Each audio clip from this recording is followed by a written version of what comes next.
세상이 묻고 진리가 답하다라는 책이 있는데요. 저는 제목이 참 멋있다고 생각이 됩니다. 이 세상은 묻고요, 성경의 진리가 답을 하는 것이죠. 이 책에는 복음주의자인 오스키니스의 글이 좀 소개가 되는데, 그는 이 시대의 심각한 문제로 진리의 위기를 말합니다. 이 진리의 위기라고 하는 것은 성품의 위기, 윤리의 위기를 포함해서 말하는 것인데, 그러면서 한 사례를 이제 언급하고 있습니다. 1979년 과테말라의 한 작은 마을, 이 카즐이라고 하는 그 마을에서 있었던 일이었습니다. 당시에 군부가 통치를 하고 있을 텐데, 군인들이 주민들을 광장에 모은 다음에 그 주민들이 보는 앞에서 반군 세력들 23명을 끔찍하게 처형을 한 것입니다. 벌거벗기고 몽둥이로 때려서 쓰러뜨리고 석유를 뿌려서 산채로 불에 태워 죽인 것입니다.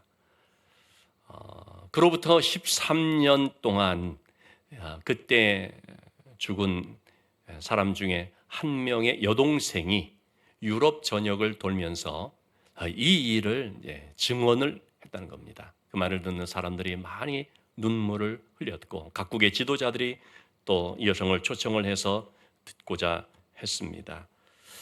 자기 동족의 진실을, 자기 동족의 이런 참 참담한 것이지만 그런 진실을 용기 있게 증언했다는데 사람들이 이제 박수를 보냈습니다. 그래서 그렇게 했던 리고베르타 멘츠라고 하는 이 마야의 한 여성이, 그 동생 되는 이 사람이 1992년 노벨 평화상을 받은 것입니다. 그의 지지자 중 한 명이었던 데이비드 스톨이라고 하는 인류학자인데 교수인 이분이 좀 더 자세한 내용을 알고 싶어서 광범위한 조사에 착수하게 되었습니다. 각종 기록과 관련 자료들을 연구를 하고 찾아보고 주민들을 만나고 친구들의 증언을 듣고 이웃 사람들의 얘기를 들은 결과, 놀랍게도 이 여성이 증언한 내용이 상당 부분 가짜라는 것이 밝혀졌습니다. 그러자 사람들의 비난이 쏟아졌는데, 누구에게 쏟아졌느냐? 거짓말한 여성이 아니고 이걸 밝혀낸 데이비드 스톨이라는 교수에게 쏟아졌습니다. 왜 그런 걸 밝혔냐 이거죠. 그러면서 하는 말이 뭐냐면, 어쨌든 군부가 잘못한 것은 사실이 아니냐. 그러니 그 정도 거짓말은 괜찮다는 것입니다. 여러분, 이런 것이 정직의 위기, 진리의 위기다라고 말할 수가 있죠. 한마디로 여러분, 우리가 살고 있는 이 세상이요, 점점 더 정직의 위기를 심각하게 느끼는 세상입니다. 무엇이 정직한가를 따지는 것이 아니라 뭐가 이익이냐를 따지고, 이익이 된다면 그 정도쯤이야 좀 묻어두면, 굳이 그런 걸 뭐 이렇게 밝히려고 해, 이런 식으로 넘어가려고 하는 일들이 참 많이 있는 것이죠. 여러분, 이런 시대 가운데 하나님께서 특별히 하나님의 자녀인 우리들에게 어떤 삶을 요구하시겠습니까? 우리가 살아야 될 삶은 어떤 것이겠습니까? 바로 정직하고 청결한 삶인 것이죠. 오늘 본문에서 우리가 그 내용을 좀 보고자 합니다. 본문 3절 말씀에서 여호와의 산에 오를 자가 누구며 그의 거룩한 곳에 설 자가 누구냐, 이렇게 지금 말씀을 하고 있습니다.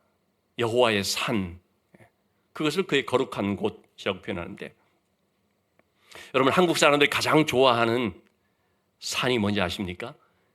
한라산, 금강산, 설악산, 그런 산이 아니라 부동산이라고 합니다. 우스개죠.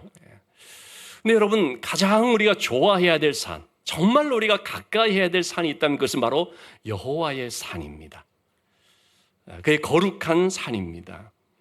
그럼 그 산에 오른다는 것이 무슨 뜻인가? 어떤 분들은 또 이런 것을 너무 문자적으로 해석을 했어요. 실제로 이스라엘 예루살렘에 가서 성전이 세워지는 그 소위 성전산이라고 하는 그 시온산, 그 산으로 올라가서 여기가 하나님의 임재가 있는 곳이고, 여기 있으면 하나님, 여기서 기도하면 하나님이 응답받고, 이렇게 또 생각을 하는 경우가 있는데, 여러분, 전혀 그런 것은 아닙니다. 하나님의 산에 오른다는 것은 뭐겠습니까? 시편 15편 1절 말씀에서 그것을 장막에 머무르는 것으로 표현을 합니다. 주의 성산, 거룩한 산에 사는 그것은 하나님의 장막에 머무는 것인데, 여러분, 하나님의 장막에 머문다는 것이 뭐겠습니까? 하나님과의 교제를 말합니다. 하나님께 나와서 이렇게 예배 드리는 것을 말합니다. 하나님과의 관계가 더 돈독해지고 친밀해지고 가까워지는 것을 말합니다. 이것이 바로 주의 장막에 거하는 것입니다. 여러분, 우리가 누구 집에, 여기서 장막이라는 것은 집이지 않습니까? 누구 집에 산다라는 건 뭡니까? 함께 사는 걸 말하죠. 나이가 좀 됐는데 너 요즘 어디 살고 있냐 그랬더니 나 할머니 집에 살고 있어. 그 말이 뭡니까? 할머니랑 같이 살고 있다는 것입니다. 나 지금 부모님 집에 살고 있어. 그러면 부모님 집에 함께 살고 있다는 것입니다. 명의가 할머니 집에 되어 있는 거 산다는 것이 아니라 함께 산다는 것입니다. 그래서 우리가 하나님의 장막에 거한다는 것은 하나님과 함께 사는 것을 말합니다. 여러분, 사람들은 왜 산에 오릅니까? 건강을 위해서 그렇죠? 그러면 여러분, 우리가 왜 여호와의 산에 올라야 됩니까? 영적 건강을 위해서입니다.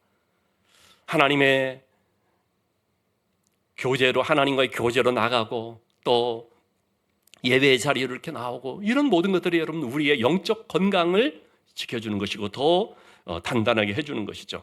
자, 그렇다면 오늘 말씀을 통해서 그 하나님의 산, 거룩한 곳에 설 자가 누구라고 성경은 지금 말하고 있느냐면 3절에서는 누군가라고 말했는데 4절은 그 대답을 하고 있습니다. 이런 사람들이 바로 하나님의 거룩한 산에 오를 사람들이다. 네 가지 얘기를 하고 있죠. 첫째는요, 손이 깨끗한 사람이라는 것입니다. 여러분, 이 손의 깨끗함이라는 것, 우리가 코로나를 경험하면서 익히 경험을 했죠. 손 잘 씻어야 된다. 여러분, 이 손은요, 온갖 것들을 다 만져서요, 학자들에 따르면 우리의 이 손이요, 변기보다도 세균이 더 많다고 합니다. 예배 끝나면 악수하는데 주저할 수 있겠습니다. 괜찮습니다. 씻으면 됩니다. 근데 중요한 것은 이런 손을 우리가 씻으면 되는데, 우리가 이 죄로 더럽혀진 손, 그게 이제 문제가 되는 것이죠. 아프리카 말라위라고 하면은 세계 최빈국 중에 하나인데요. 이 말라위에서 사역하는 김이슬 선교사님이라는 분의 그 선교 이제 편지 가운데 좀 나와 있는 것을 제가 좀 본 적이 있는데, 이분이 이제 그 가난한 지역에 사는 아이들을 위해서 여러 가지 사역을 하는데 장학 사업을 했다는 것입니다. 주변에 어떤 선교단체와 연합해서 장학 사업을 한, 특별히 성경 필사를 하도록 한 겁니다. 사복음서를 쓰거나 성경, 이제 신약 성경을 다 이제 쓰도록 하는 이 성경 필사를 해서 이 성경 필사한 노트를 제출하면 장학금을 주는데, 그것이 바로 신앙을 격려하는 차원에서도 그렇게 하는 거죠. 근데 여기에 참여해서 성경 이 필사 노트를 제출하는 애들이 80여 명이 되었는데 얼마나 자랑스럽고 기쁘고 감사했는지 모른다고 합니다. 이 장학금을 줬죠. 그리고 나서 애들이 제출한 이 필사 노트들을 이렇게 천천히 살펴보게 됐는데 뭘 발견했을까요? 글씨체가 다른 것입니다. 쓰다가 다른 글씨체, 또 쓰다가 다른 글씨체. 알고 봤더니 이 장학금을 받기 위해서 엄마한테 시키고 아빠한테 시키고 동네 사람한테 시키고, 그래서 채워 넣기만 하면 되니까. 그리고 어떤 경우는 남의 쓴 필사 노트를 자기 이름 써가지고 제출해서 받고, 그걸 보고 적지 않이 충격을 받은 것이죠. 그래서 이 아이들을 불러서 얘기를 했습니다. 이것은 거짓된 것이고 이것은 속이는 죄다. 이건 잘못된 것이다. 그렇기 때문에 정직하게 자신이 직접 끝까지 다시 하도록 이렇게 가르쳤다는 것입니다. 그러면서 돈을 얻기 위한 목적이라면 참 수단 방법을 가리지 않는 그런 수단 상관없다고 생각하는 그런 이 현실을 보니까 너무 쓰디쓴 마음이 들더라는 겁니다. 그런 게 심지어 어린애들까지 이렇게 퍼져 있다라는 것이 너무 안타까웠다. 저도 그 내용을 이렇게 보면서 공감이 되더라고요. 여러분, 정말 우리가 사는 세상이 점점 더 그런 것이 아닌가, 어쩌면 한 단면이 아닌가 생각이 되는데, 그런 점에서 성경은 손의 깨끗함을 자주 말하고 있습니다. 시편 18편 20절과 24절의 말씀, 너의 손의 깨끗함을 따라서 내게 갚으셨다. 또는 내 손의 깨끗한 만큼 내게 갚으셨다. 이 손의 깨끗함을 통해서 또 그만큼 하나님께서 응답해 주시다는 말씀이죠.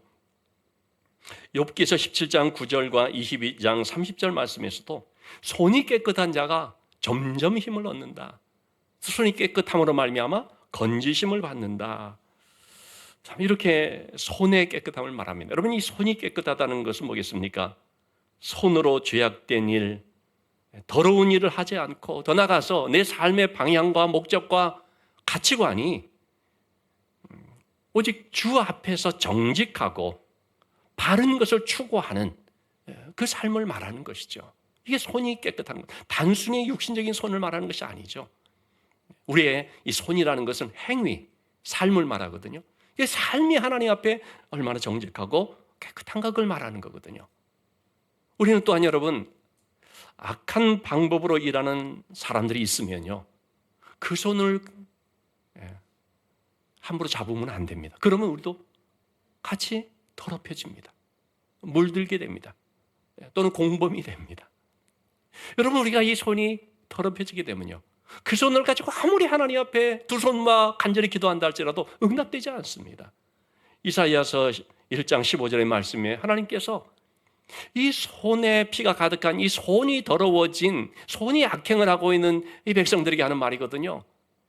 너희가 아무리 기도한다 할지라도 내가 너희를 듣지 않겠다, 돕지 않겠다, 그 말씀을 하고 있습니다. 왜냐하면 너희의 손에 피가 가득하다, 즉 죄로 가득하다라는 것입니다. 더러워졌다라는 말씀입니다. 여러분, 그렇다면 우리가 기도 응답을 더 잘 받기 위해서라도 어떻게 해야 됩니까? 깨끗한 손이 되어야 되는 거죠. 하나님 앞에서 정직하고. 여러분, 우리 신앙인들은 얼마나 능력이 많으냐, 재능을 많이 갖고 있느냐, 이게 중요한 게 아닙니다. 하나님 앞에 얼마나 순전하냐, 그게 중요합니다. 여러분, 하나님 쓰시는 그릇이 어떤 그릇이라고 했습니까? 잘 갖춰지고 스펙을 많이 쌓은 그릇이라고 했습니까?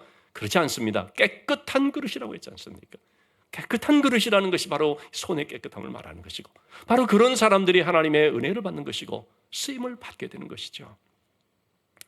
하나님의 거룩한 산에 오를 자, 첫째는 손이 깨끗한 자라고 했습니다. 두 번째는 마음이 청결한 자. 4절 말씀에서 다시 한번 보시면 마음이 청결한 자라고 말하고 있습니다.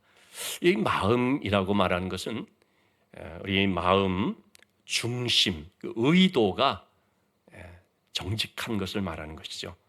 이 마음이 청결한 자는 마태복음 5장 8절 말씀 나오는 것처럼 하나님을 볼 것이요 그랬거든요. 맑으니까, 깨끗하니까 보여지는 것입니다. 여러분, 곤충 중에서 눈이 가장 맑은 곤충이 파리라고 합니다. 우리는 파리 그러면 좀 불결하게 느끼는데 의외로 하도 눈을 잘 씻어서 가장 맑다는 것입니다. 그래서 보면 파리가 끊임없이 두 앞다리를 가지고 계속 얼굴을 이렇게 씻는데 사실은 그게 눈을 씻는 거라고 합니다. 파리의 눈은요, 우리처럼 하나로 된 게 아니고 여러 개의 작은 눈들이 합해져서 되어진 겹눈이라고 말합니다.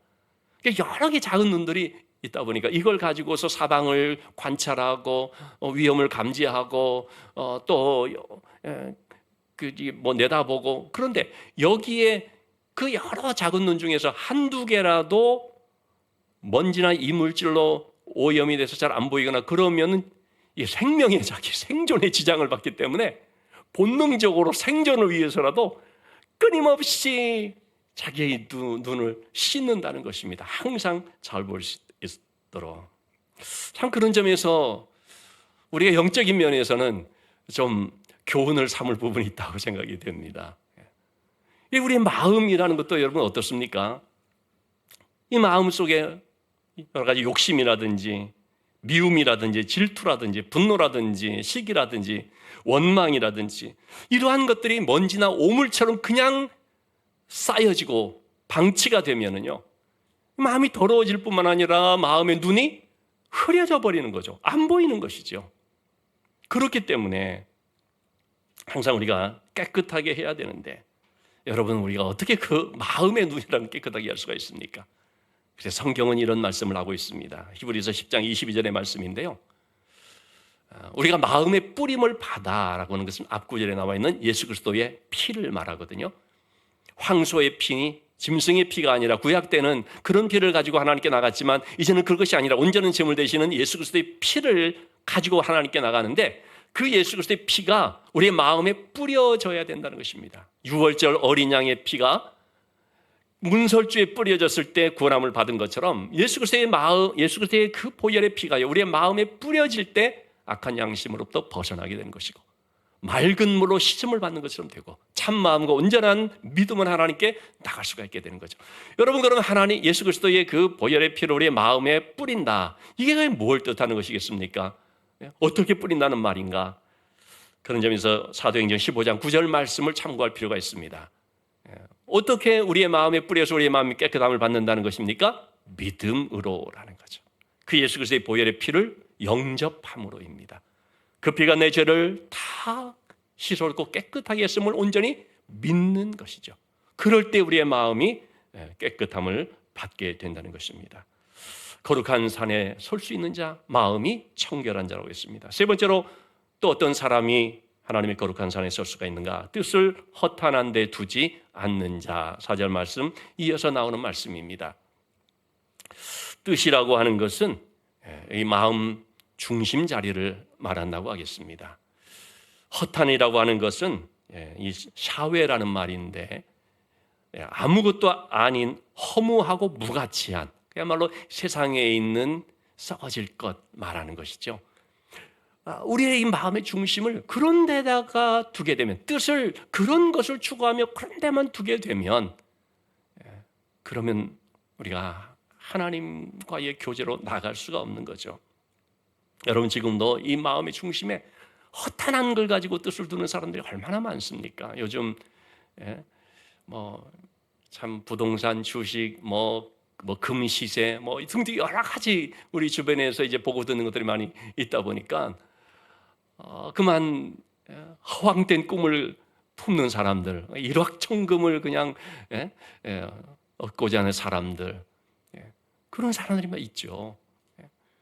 그렇게 아주 허황된, 허탄한, 이런 허무한, 있다가도 없어질 그런 것에 마음을 두고 그거를 쫓으려고, 또는 과도한 욕심을 가지고 거기에 또 도박하듯이 올인하면서 말이죠, 그렇게 나갔을 때 대박이 아니라 쪽박을 차는, 정말 낭패를 당하는 일들이 얼마나 많이 있는지 모릅니다. 참 그런 점에 있어서 저는 이 말씀을 이렇게 보는데, 그 다윗의 시 시편 131편 1절 말씀이 탁 떠올랐습니다. 참 가끔씩 저는 이 말씀을 하나의 저의 삶의 교훈처럼 이렇게 새기려고 하는 말씀인데, 여러분, 다윗이 이런 고백을 하지 않습니까? 하나님, 내 마음이 교만하지 않고 내 눈이 오만하지 않고 내가 큰 일과 감당하지 못할 놀라운 일을 하려고 힘쓰지 않겠습니다. 다윗이 왕이지 않습니까? 모두 다 참 그를 찬양하는 그런 자리에 있는 왕이지 않습니까? 그런데도 다윗이 항상 하나님 앞에서 자기 자신을 경계하는 것입니다. 하나님, 제가 교만하지 않고요, 내 눈이 오만하지 않고 특별히 감당하지 못할 놀라운 일을 하려고 힘쓰지 않겠습니다. 얼마나 많은 사람들이, 특별히 믿는다고 하는 사람들 중에서도 저 같은 목회자들도 믿음이라고 하는 명분으로 이걸 내세워서 욕심을 추구하는 경우들이 참 많이 있지 않습니까? 하나님 주신 것이 아닌데 욕심을 부리는, 이 탐심인 것이죠. 자기 능력이 아닌데 꼭 굳이 그걸 해내고 말겠다고 하는 억지를 부리는 모습들.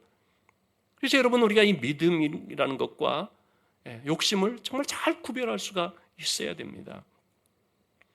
이러한 사람들을 놀라게 하는 대단한 어떤 일을 하겠다고 막 하는, 그 하나님께서 그렇게 하게 하시는 것이 아닌데도 내가 그렇게 해가지고 막 그냥 내 이름을 날리겠다, 막 위대한 종이라는 말을 듣겠다, 이런 식이 돼버리는 것은, 여러분, 이것은 허탄한 것을 쫓는 것과 같다고 말할 수가 있습니다. 그렇기 때문에 다윗처럼 우리가 하나님 주신 것으로 자족할 줄 알아야 됩니다. 여호와는 나의 목자시니 내게 부족함이 없습니다.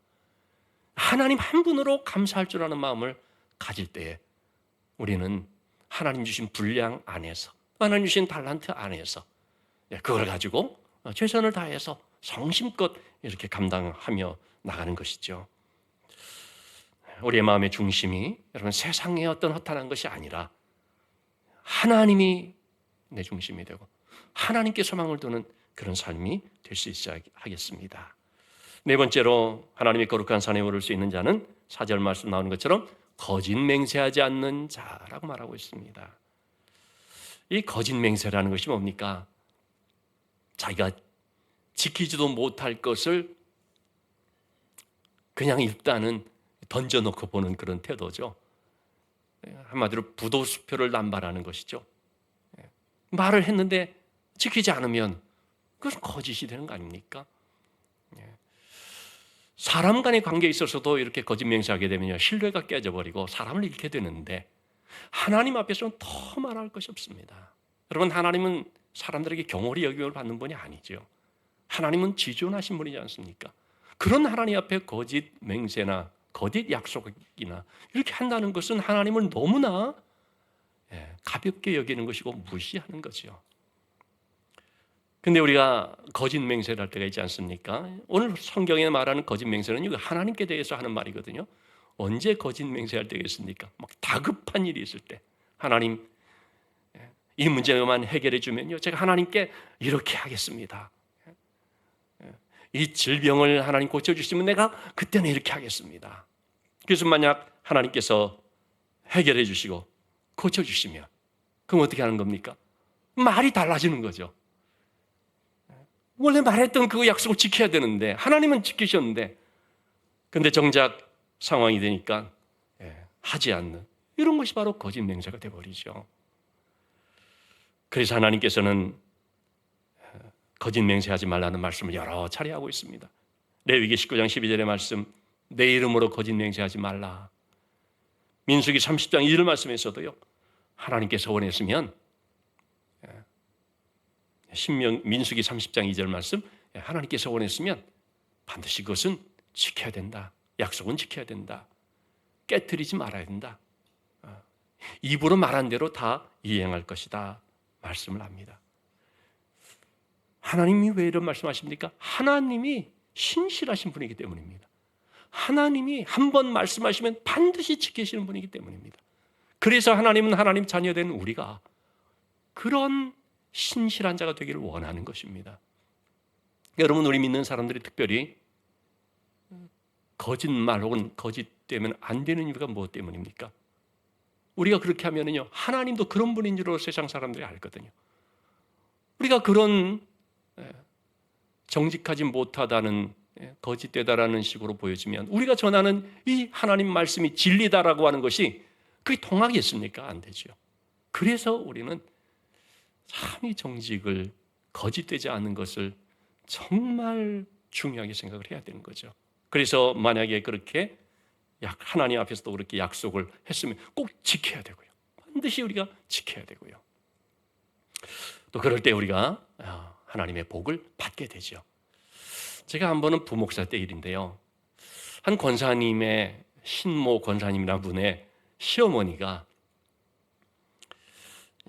골수 불교 신자인데 아주 이분은 정말 그 다니는 절의 대표적 평신도 리더로서 주지 스님하고는 막역한 친구고요. 아주 대단한 그런 거기에 갖다 바친 돈이 수억이 된다고 그런 얘기도 들었는데, 이분은 우리 부목사님들이 이렇게 그 권사님 찾는 전화를 하거나 그러면은, 교회에서 왔다는 전화를 딱 받으면은 그냥 냅다 혼내키기로 소문난 아주 악명 높은 분이었습니다. 이분이 근데 암으로해서 병원에 입원했다는 것입니다. 그래서 찾아갔습니다. 복음을 전했습니다. 병원에 있으니까 꼼짝 못하죠. 들어야죠. 어떡합니까? 그런 다음에 이제 퇴원했다는 말을 듣고 다시 또 찾아갔습니다. 한 번 이제 만남이 있었기 때문에 이제 두 번째 갈 때는 근데 조금 친분이 생긴 것이죠. 그래서 우리 여러 우리 셀장들을 대동하고 같이 가서 그래서 아주 그냥 강력하게 이렇게 얘기를 했습니다. 교회 나와야 됩니다. 사실 날이 얼마가 될지 모르지만 이제부터는 교회 나와야 됩니다. 절 끊고 교회로 아주 강력하게 얘기를 했습니다. 그러니까 이 할머니가 참 그러겠다고 대답을 하더라고요. 그러면서 붙이는 말이 뭐냐면 참 제가 잊을 수가 없습니다. 교회 가겠는데 좀 있으면 7월 칠석이 있다는 것입니다. 그 7월 칠석날 주지 스님께 가서 정식으로 인사하고 나 이제 절 안 나오고 교회로 가게 됐습니다. 그렇게 하고서 나온다라고 얘기를 하는 것입니다. 7월 칠석 때면 내가 보니까 한 몇 달 남았는데 그래서 말했습니다. 안 됩니다. 당장 나와야, 당장 이번 주부터 나와야 된다. 만약에 그렇게 약속하지 않으면 내 이 자리에서 한 발짝도 물러나지 않겠다. 아주 단호하게 얘기를 했거든요. 그러니까 농담이 아니라는 걸 아니까 어떡합니까? 약속을 하죠. 그래서 말했습니다. 이것은 나하고 하는 약속이 아니다. 하나님과 약속한 거다. 어기면 그건 하나님께 약속을 어긴 것이다. 그럼 큰일 난다. 그래서 단단히 얘기를 했습니다. 그랬더니 정말로 그 다음 주에 교회를 나왔습니다. 참 기뻤습니다. 75평생 처음 교회를 나와본 겁니다. 그리고 매주 교회를 나오는데 아마도 제 기억으로 한 달여도 지났을까 안 됐을까 하고 임종하셨습니다. 그렇게 빨리 돌아갈 줄 몰랐습니다. 저도 몰랐고 가족들 다 몰랐습니다. 근데 교회 나오면서 예수 믿고 마음이 편해지고 준비가 돼서 그런지 하나님께서 이렇게 인도에 고통 없이 암 때문에 고통당하지 않고 그렇겠다 생각이 드는데 어쨌든 여러분 하나님께 한 약속이다라고 할 때 그걸 지키고자 할 때 하나님이 복을 주셨다고 생각이 됩니다. 4가지의 내용을 한번 살펴봤습니다. 손이 깨끗한, 마음이 청결한, 뜻을 허탄한 데 두지 않는, 또 거짓 맹세하지 않는 이와 같은 4가지의 항목을 봤는데 여러분 근데 어떤 사람이 이 4항목에 아무런 걸림이 없이 완벽하게 다 했다라고 할 수 있는 사람이 있을까요? 과연 나는 어떨까 한번 대입해서 생각을 해보면 과연 자신 있게 말할 수가 있을까요? 그럴 수 있는 사람은 없습니다. 그런 점에서 우리는 하나님 앞에 설 수 있는 사람이 아무도 없다라는 것을 인정해야 됩니다. 그야말로 모든 사람들이 다 죄인인 것이죠. 의인은 없나니 하나도 없도다 하는 말씀이 딱 맞는 것입니다. 그렇다면 어떻게 해서 우리가 하나님 앞에 설 수가 있습니까? 우리의 힘으로는 안 되니까 하나님께서 우리 주님 예수 그리스도를 이 땅에 보내셨습니다. 예수님께서 하나님과 우리 사이를 맡고 있는 이 죄의 문제를 해결하기 위해서 바로 그 모든 죄의 짐을 다 짊어지시고 죄의 삭슬 감당하셔서 죽으심으로 말미암아 우리가 그 은혜로 하나님 앞에 설 수 있게 되었습니다. 우리가 하나님의 보좌 앞으로 나갈 수가 있게 된 것입니다. 그런 사람을 가리켜서 5절 말씀에 보니까 하나님께 복을 받고 구원의 하나님께 의의를 얻은 것이다 말해주고 있습니다. 의롭다 여김을 받았다는 것입니다. 그렇게 때묻고 더러워진 죄로 인하여 추악한 자들인데 의롭다 여겨준 거죠. 여러분 사실 우리는 하나님 앞에 설 수 없는 복은커녕 아주 그냥 무서운 진노의 심판을 받아야만 했던 불경건한 자들이었죠.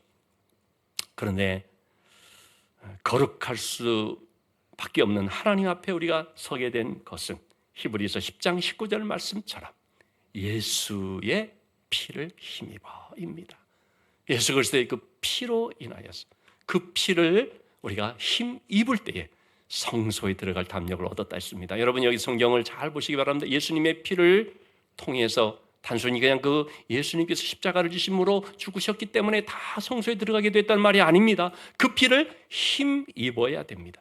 힘입는다는 것이 뭡니까? 내가 더 씌워지는 것이죠. 그걸 믿는 것입니다. 그 예수 그리스도의 피를 의지하는 것입니다. 그럴 때 우리가 성소에 들어갈 수가 있게 되었습니다. 주님의 피가 불경건한 우리의 모든 죄를 정결케 할 뿐만 아니라 거룩한 백성으로 서게 해주시는 것이고 이 세상 가운데서도 우리가 산 소망을 가지고서 하나님의 자녀로 생명 살리는 복된 인생을 살게 된 것입니다. 왜 이러한 사람이 복을 받는가? 6절 말씀 결론적으로 이렇게 말하고 있죠. 이는 하고 있죠. 왜 복을 받은 것인가? 이는 여호와를 찾는 족속이고 야곱의 하나님의 얼굴을 구하는 자이기 때문이라는 겁니다. 여러분, 우리가 예수 그리스도의 보혈을 의지하고 하나님께로 나갈 수 있게 된 것은요, 하나님을 찾는 족속이 되었다는 뜻이고요, 하나님의 얼굴을 구하는 자다라는 뜻입니다. 하나님의 자녀, 하나님의 백성이라는 것이 뭡니까? 예수 그리스도의 보혈의 피를 의지하는 것입니다. 그렇다면 여러분, 우리의 삶은 이제 나 이제 다 됐어, 나 이제 구원받았으니까 됐어, 그렇게 살아야 됩니까? 그렇지가 않죠. 항상 하나님을 찾는 자가 되어야 됩니다. 항상 하나님의 얼굴을 구하는 자가 되어야 됩니다. 그 말은 뭐 아무것도 안 하고 그것만 그럼 생각해야 되느냐, 그 뜻이 아니죠. 우리의 일상의 삶 속에서 우리가 하나님 나의 주인으로 삼고, 안테나를 하나님께로 맞추고, 주파수를 하나님을 향하여 맞추고, 그렇게 하나님을 향하여 살아가는 삶을 말하는 것입니다. 여러분, 그럴 때 하나님의 인도함을 받게 되는 것이고, 하나님의 뜻이 이게 하나님 뜻이로구나 깨닫게 되는 것이고, 그러므로 당연히 하나님께 쓰임받는 삶이 됩니다. 여러분, 이 세상에서 가장 복된 삶은요, 하나님께 쓰임받는 삶입니다. 뭘 많이 소유하는 것이 복이 아닙니다. 하나님께 쓰임받는 것이 복입니다. 그게 우리의 기쁨이고요, 그게 보람입니다. 제가 지난 월요일 아는 목사님으로부터 연락을 받았는데, 용인 자작나무 숲에 수국 축제를 한다고, 그리로 오면 만나자고, 그래가지고 이제 가게 됐습니다. 한 1시간 정도 거리더라고요. 근데 가면서 보니까 좀 많이 왔던 동네 같아요. 근처에 용천교회라고 우리 교회가 가서 도와줬던 그런 교회가 있었던 거예요. 제가 간 곳에서부터 이제 용천교회가 어디쯤 어느 정도 거리가 되는지 쳐봤더니 내비로 5분 거리 안에 있는 거예요. 그래서 거기서 이제 일을 마치고 온 김에, 그때 우리가 우리 김장기 집사님, 최인기 장로님, 또 우리 서 집사님 이제 그 장판을 이렇게 도배하면서, 그때 또 성탄절, 그때 일이 다 안 끝나가지고 성탄절 예배 마치고 오후에도 가서 저녁 늦게까지 마무리하고 온 그것도 제가 듣곤 했었는데, 그러면서 그때 사택을 이렇게 꾸며줬었거든요. 사택이 없는데 그걸 새로 만들어가지고 했으니 얼마나 참 그 대단한 힘을 쏟았는지 모릅니다. 그래서 오랜만에 그 목사님이 그 사택 잘 지내고 있나 궁금해서 그래서 찾아가게 됐습니다. 있으면 한번 만나보고 없으면 그냥 가려고 해서 갔는데 마침 만나게 됐습니다. 그래서 사택에 가서 얘기를 이렇게 나누는 가운데 그 목사님이 얘기를 하는데, 얼마 전에 큰 비가 내려가지고 누수가 생겼는데, 그 사택에 보니까 천장에 이제 도배한 그것도 있는데 거기로 물이 후두둑 떨어져가지고 내려와져 있는 거예요. 그래가지고 이거 조치하지 않으면 이게 안방이지 않습니까? 이게 정말 지내기 어려운 상황이 돼가지고 이 목사님이 기도를 했다는 겁니다. 제가 가면 안 되는 건데 그걸 그만 보고 말았고 듣고 말았습니다. 그래서 어떡합니까? 예정에도 없던 왔는데 하나님이 보내셨나? 그래가지고 바로 제가 또 성질이 급해가지고 바로 우리 김장기 집사님 통해서 우리 설비하시는 장로님, 우리 사역을 함께 하시는 분이 있어서 그래서 얘기를 하고 바로 다음날 와서 살펴보고, 그리고 다음날 공사를 해서 아주 말끔하게 깨끗이 이렇게 마무리를 짓고, 그 목사님이 너무나 감사한 그런 말씀을 전해왔습니다. 여러분, 큰 교회라고 해서 뭐 쓰임받고 작은 교회에서 쓰임 안 받고 그런 거 없습니다. 뭐 많이 가졌다고 해서 쓰임 받고 적게 가졌다고 쓰임 안 받고 그런 게 없습니다. 하나님을 향하여 주파수를 맞추고 있고, 또 하나님을 향하여 안테나를 세우고 있고, 그래서 하나님 뜻이라고 확신이 된다면 언제든지 움직일 수 있는 그런 사람이 쓰임받는 것입니다. 여러분, 그것이 복입니다. 그런 교회가 복된 교회입니다. 하나님 보시면서 어느 교회를 통해서 하면 좋을까 할 때 그렇게 준비가 되어 있는 그 교회를 하나님이 들어 쓰시는 거 아니겠습니까? 우리 설린교회가 더 그런 교회가 되기를 바라는 마음입니다. 여러분, 우리는 육체의 건강을 위해서 손 씻기가 중요하듯이 영적인 건강을 위해서 이 청결, 영적 청결, 내면의 청결이 참 중요한 것을 깨닫게 됐는데 그러한 청결을 잘 지킬 뿐만 아니라 계속 유지하면서 나갈 수 있으려면 어떻게 해야 됩니까? 날마다 뭐 거창한 것이 아니죠. 날마다 말씀과 기도로 말씀과 기도로 나를 늘 새롭게 하는 것이죠. 날마다 말씀 보는 그것, 또 기도하는 하루에 약간의 그런 시간이라도 내어서 기도하는 삶, 이러한 말씀 기도의 삶이 우리에게 있어서는 가장 중요한 기초가 된다고 볼 수가 있습니다. 여러분, 내일부터 우리 릴레이 연속 기도를 합니다. 이 교회학교 여름 사역과 또 우리 창립 주의를 맡는 교회의 부흥성장을 위해서 또 우리 독거노인들을 섬기는 사역을 위해서 특별히 지금 아픈 가운데 있는 여러분들이 계신데 그런 기도의 제목들, 여러분 주보에 보시는 것처럼 많은 기도의 제목들이 있습니다. 이걸 가지고 월요일부터 금요일까지 오전 9시부터 오후 6시까지입니다. 1시간씩만 맡아서 하는 것입니다. 일주일 내내 참석할 수 없어도 단 하루라도 한번 그렇게 동참해 주시면 좋겠습니다. 그래서 정말 이 나라를 위해서, 교회를 위해서, 성도들을 위해서, 우리 개인, 우리 가정을 위해서, 우리 개인의 문제를 가지고 한번 힘써 같이 기도하는 시간이 되었으면 좋겠습니다. 기도하는 가운데 우리가 은혜 받는 것입니다. 기도하는 가운데 우리 영적으로 강건해지는 것입니다. 기도하는 이 사람을 통해서 하나님이 일하시고 움직이시는 것입니다. 여러분 함께 릴레이 연속기도 동참할 수 있게 되기를 주님의 이름으로 축원합니다.